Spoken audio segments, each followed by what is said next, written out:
하나님의 뜻을 일반적으로는 알 수 없어요. 이유는 뭐냐면 하나님의 수준과 내 수준이 전혀 달라요. 하나님은 창조주고 나는 피조물이에요. 피조물이 하나님의 뜻을 알 수가 없어요. 도저히 알 수가 없게 돼 있어요. 그래서 여러분 보시면 하나님이 우리에게 하나님의 뜻을 알려주시는 거야. 그러면 이게 누가 해야 되냐면 하나님이 알려주셔야 되는데, 우리가 어떻게 하나님의 뜻을 알 수 있는가라고 할 때 우리가 일반적으로 두 가지 방식이죠. 당연한 거죠. 하나는 하나님이니까 성령 하나님이 너무 필요한 거예요. 성령 하나님이 성령 충만해야지만, 성령님이 나를 지배해야지만 성령님을 통해서 내가 성령 하나님이 하나님이시기 때문에 깨달을 수 있는 거예요. 그래서 여러분 무엇보다 기도할 때에 성령 하나님이 나를 지배하게 기도해야 돼요.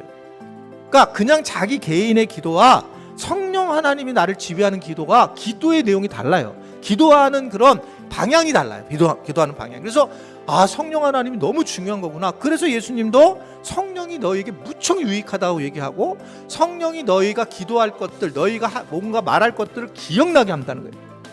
이 얘기는 성령님을 통해서 내가 하나님의 음성을 들을 수 있다라고 하는 거예요.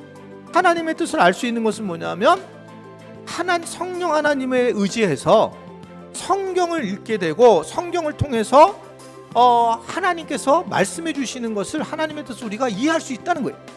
그래서 성령을 통해 하나님의 말씀을 묵상하거나 하나님의 말씀을 우리가 읽고 또 설교를 들으면서 우리가 이게 하나님의 뜻이구나 라고 하는 것을 깨달을 수 있게 하셨다라고 하는 겁니다. 이 두 가지가 일반적으로 중요한 거예요.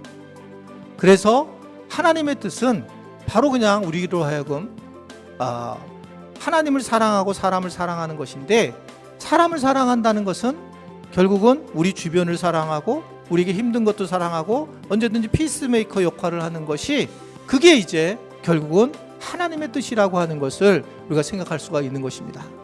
아무쪼록 우리 지체들이 이 땅에서 정말 생활선교사로도 잘 세워지고, 또 가정 예배를 통해서 우리의 성품들이 좀 더 사람을 사랑하는 성품으로 바뀌게 되고, 하나님을 사랑하는 사람이 사람을 사랑하는 거구나, 이게 하나님의 뜻이구나라는 것을 알고, 그러한 좀 어렵고 힘든 상황이 많이 있지만 우리 믿음은 사람으로서 그러나 그것들 잘 이겨내고 멋진 그 하나님의 백성들로 하나님과 함께 동역하는 그런 사람들이 되었으면 좋겠고요.